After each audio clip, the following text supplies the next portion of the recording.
なんかめちゃくちゃ順調です。本当ですか？はい、指とかをちょっとじゃあ作り方をお話ししますね。さっきちょっと指は八角柱で作るといいよっていう話をしたと思うんですけども、理由がありまして、八角柱で作るとなんかこう四角とつなぎやすいんですね。一回このキャラクターが見えてるのは無視してすごい大きい手を作っちゃいましょう。なるほど。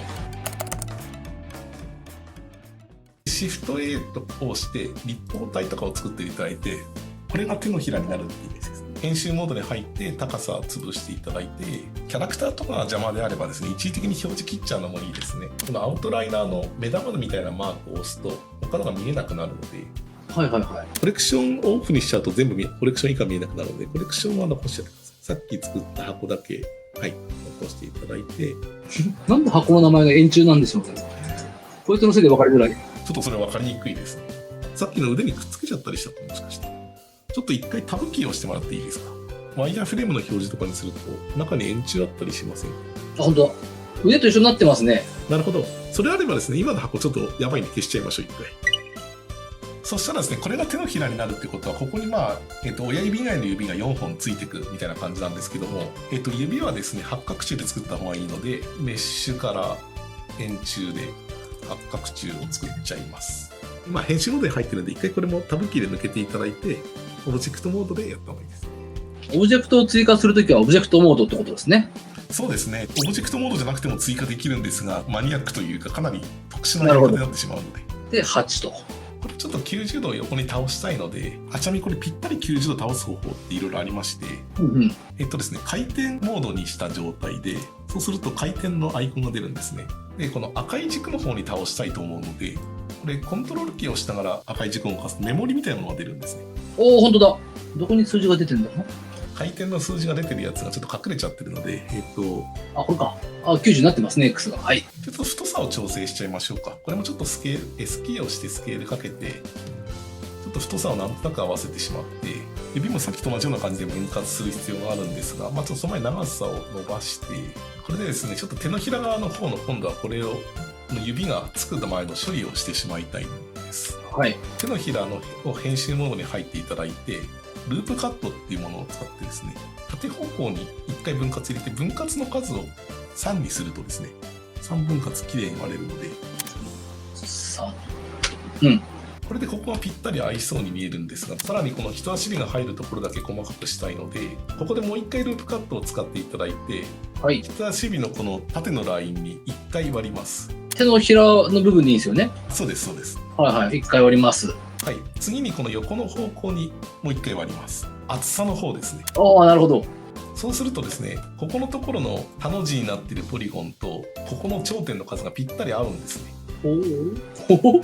今割ったポリゴンがこの小さな四角形が4つあると思うんですね。はいはい。この四角形4つをまず選択します。面の選択をしたいので、上の面選択っていうボタンを押していただいて、4つ選択されている状態で、押し出し領域ってやつをちょっと1回だけ押し出してください。押し出し。少しだけ押し出してください。こんなもんかな？あ、いいと思います。そしたらですね、この今選択してるのってどうしてもこの四角っぽい形をしてるので、ここを一旦丸くしてしまいたいんですね。でこの選択を丸くするっていう機能が実はありまして、先端の方を押していただくと、中に球状に変形ってありますよね。これをですね、選んだ状態にして、今選択しているあたりでちょっと右の方にドラッグしてもらっていいですか。おお、なんだこれ。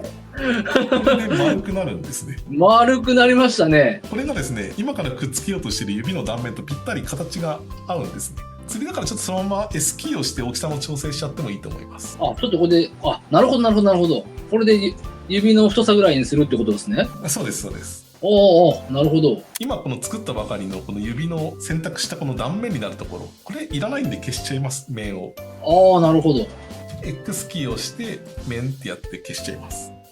あと指の方もですね、この断面はやっぱりいらないので、面選択で消しちゃってください。編集モード、面選択、X。面。これでいいんですかね？あ、そうです、そうです。で、こっちの方も。はいはいはいはい。そしたらちょっとなんとなく位置近づけていただいて。はい、なんとなく近づけました。はい。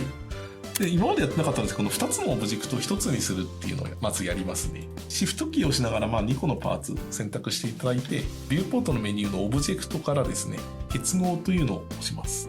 押すとですね、これが1つのメッシュになるんですね。なるほど。あとはですね、この近くにある頂点を自動でくっつけてしまいたいんですが、編集モードに入ったら全選択、A キーを押して全選択していただいて、はい。そしたらですね、ちょっと一回自動結合を試しましょう。M キーを押していただいて、距離でってやつを選びます。押しました。そうするとですね、この距離でってやつのこの結合距離っていう数字が出てくるので、この数字をですね、ちょっとこうドラッグして上げていくとですね、いい感じに指だけくっつく数字ってないですかね。このくっつく感じのところっていうことですね。はい、これくっつきすぎてちょっとこう本来欲しいところまでなくなってもしょうがないので、一旦これぐらいくっつけばいいかなっていうぐらいまでくっつけてしまったら、あとは手でくっつけてしまってもいいので。くっついているような気がするんですけどね、どうなんだろなんか良さそうな感じですよね。う。はい、パッと見はくっついてそうですね、なんか。じゃあちょっとその確認も含めてスムーズというものの話に入ります。はい。結構カクカクしてなんかこう指っていう割にはなんか八角中だなみたいな感じに見えると思うんですが、そうですね。見た目だけでもですね、滑らかにするスムーズというものがあります。はい。前回の、機関車の時にちょっと話したと思うんですけども、はいはいオブジェクトに対してかけるので、オブジェクトメニューからスムーズシェードってやつをします。スムーズシェード。これか。おお。いい感じですね。もし頂点がダブってる場合は線が見えてそこだけくっついてないっていうのが分かりやすいと思うので、なるほど。いいですね、バッチリですね。おお、よかった。ただこの全部スムーズかかると、例えばここだけパキッとさせたいよって時あると思うんですね。一部だけ角を立てるってことができます。なるほど。このスムーズシェードになっている状態でですね、オブジェクトデータプロパティってやつを見ると、なんか緑の三角形みたいなアイコンですね。ここを開いていただくと中にノーマルってあるんですね。ノーマル。この自動スムーズっていうところにチェックを入れてですね、自動スムーズ。うわー、また元戻りましたよ。はい、戻ったんですけど、今これ30度でスムーズかかるよって意味なんですよ。30度。はいはい。一番左まで持っていただいて180度まで広げちゃいます。180だとさっきと一緒ですか？はい、さっきと同じように見えると思います。うんうん。見えるんですけども、この状態にしておくとですね、一部だけ角を立てるって設定ができるんですね。へえ。例えばこの指の断面の角を立てたい場合って、編集モードに入っていただいて、指の断面のところをオルトをしながらクリックしていただいて、指の断面をオルトしながらクリック。はい、それで選択できたので、辺のメニューなので、これショートカットでもいいんですが、コントロール E を押すとですね、コントロール E。なんかずらっとメニューが出るんですが、この中でですね、シャープをマークっていうのを押します。シャープをマーク。おおはい。これでですね、基本はこのスムーズシェードなんだけど、一部だけ角を立てるってことが簡単にできるんですね。結構キャラクターとか作り込んでいくときに重要でですね。はいはいはい。まあ、ここは丸くしたいけど、ここはカクカクにしたいみたいなところですよね。そうです、そうです。なるほど、なるほど。はいはいはい。ちょっとじゃあ指一個一個増やしていくとなかなか大変だと思うんで、ちょっと簡単にやり方だけ説明しますね。はいはい。編集モードに入ってしまって、今度逆に今ある指のとこまとめて、これから複製するんで別パーツにしたいと思うんですよ。なので、この断面のところっていうか、一番頭のところの面を選択して、はい。選択範囲を広げるってことができるんですね。選択範囲の拡大っていうのが、コントロールキープラス点キーのプラスなんですが、なんか選択されたっぽいですね。あと1段階ですね。はい。その状態でですね、この選択したものをちょっと1回別パーツにします。メッシュから分離っていうものをします。メニューのメッシュの分離選択ってやつをします。さっきの結合とは逆で2つのオブジェクトに戻ったんですね。ほうほうほう。それで、なんか指の側の方に複製したいので、指の面の方でこの元になる四角っていらないので全部取っちゃってですね、そしたらですね、この指の方を複製だけ後してしまえばいいので、指の方今度掴んだらシフト D で複製してもいいですし、モディファイヤーも簡単ですね。モディファイヤー。モディファイヤーを追加で配列ってやつをやります。配列。増えた。それで数4まで増やしていただいて、なるほど。簡単にできた。でこの4本の指っていうのはもうモディファイヤー自体はいらないので、モディファイヤーをなくすことができます。この全部メッシュにするというか。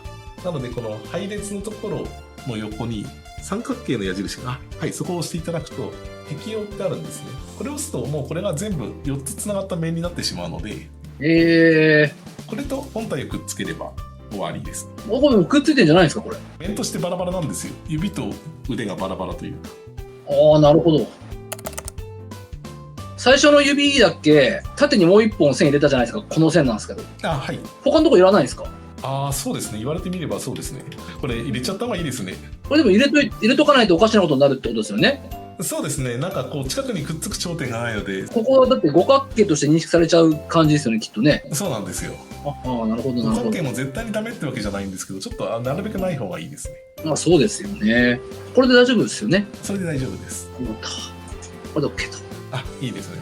あ、よかった。はい、そしたらちょっとこれ結合してしまって、結合したらですね、一つのモデルになるので、今隠してしまったキャラクターを表示して、ちょっと大きさを合わせたりしていきましょでっか。結構手を可愛く作るのってなかなか大変なことなので、まあ確かに難しそう。バランスを調整しないといけないですね。でっか。まだでかい。こんなんでいいかな、とりあえずは。はい。こんな感じでループカットとか追加していただいて、あとは頂点結合したりして、なんかだんだん整えていくんですけども、最後にですね、髪の毛のちょっといい作り方だけ追加でお話ししたいと思います。はい。おお、なんだこれ。断面を好きな形にできるんですね。なんか分かってきたぞ。この三角を。あ、その通りです。おお、なんかこれ、フィギュアの髪の毛っぽくないですか？確かにもう髪の毛っぽい。ねじれた。ソフトクリームみたいなものとかもこれで簡単に作れるので、ソフトクリームね。